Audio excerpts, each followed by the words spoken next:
আজকে বানাতে বসে পড়েছি একদমই ঘরোয়া স্টাইলের একটি রোল। তো এই দেখো, আগে আটাটাকে একটু কালো জিরে, লবণ, তেল, চিনি দিয়ে ভালো করে ময়াম দিয়ে নিয়েছি।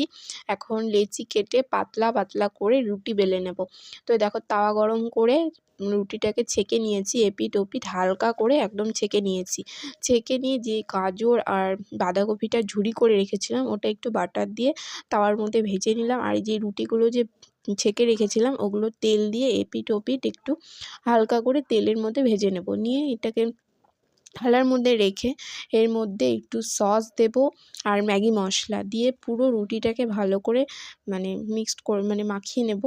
তারপরে যে গাজর আর বাঁধাকপিটা ভেজে রেখেছিলাম, একটু ম্যাগি মশলাও দিয়েছিলাম ওর মধ্যে, তাহলে এটাকে মাঝখানে দিয়ে রোলের মতো মুড়িয়ে নেব। আর উপরে একটু সস দিয়ে দেবো একটু টেস্ট আসার জন্য। একদম নিরামিষভাবে রোল। ভালো লাগলে তোমরা বাড়িতে ট্রাই করে খেতে পারো, দারুণ হয়েছিল রোল।